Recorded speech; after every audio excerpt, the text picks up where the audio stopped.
እንግዲህ አብርሽ ወደ ሩታ ተመልሻለሁ ብሎ ተናግሯል ማለት ነው። እኔ ካሁን በኋላ ከሩትዬ ጋር ነው የምኖረው ልጄንም አብሬያት ነው የማሳድገው እንጂ ከሌላ ሴት ጋር አልሆነም ብሎም ተናግሯል ማለት ነው። እንግዲህ ሄርሜላ በዚህ ጉዳይ ላይ በጣም ተናዳለች። እናንተ እስኪ ምን ትላላችሁ? በጣም ተናዳለች ማለት ነው ሄርሜላ። እንግዲህ እሷም ሆስፒታል ገብታለች። በዚህ ድንጋጤ በጣም ደንግጣ ወደ ሆስፒታል ገብታለች ማለት ነው። በአሁኑ ሰዓት ሆስፒታል ነው የምትገኘው። እንግዲህ ካሁን በኋላ እኔና ሩትዬ ልጃችንን አንድ ላይ ነው የምናሳድገው።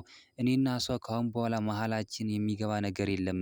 እኔና እሷ መሃል ማንም ሰው መግባት አይችልም። ስለዚህ እኔም ከሩትዬ ጋር ነው ልጄን የማሳድገው ብሎ አብርሽም ተናግሯል ማለት ነው። በጣም ነው ደስ የሚለው። እስኪ እናንተ የት አላችሁ ታዲያ? የሩትዬ ደጋፊዎች፣ የአብርሽ ደጋፊዎች የት አላችሁ? ቪዲዮን ላይክ አድርጉ፣ ቻናሉን እስኪ ሰብስክራይብ አድርጉ።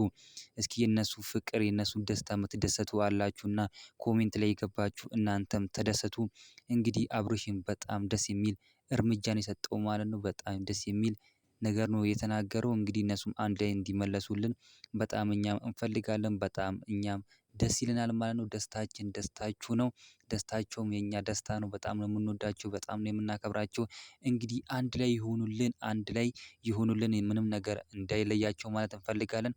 እናንተም ሀሳብ አስተያየታችሁን ኮሜንት ላይ መስጠት ትችላላችሁ። በጣም ነው የምንወዳቸው። የኔ እንቁና ውድ የሆናችሁ ቤተሰቦቼ በጣም ነው የምወዳችሁ።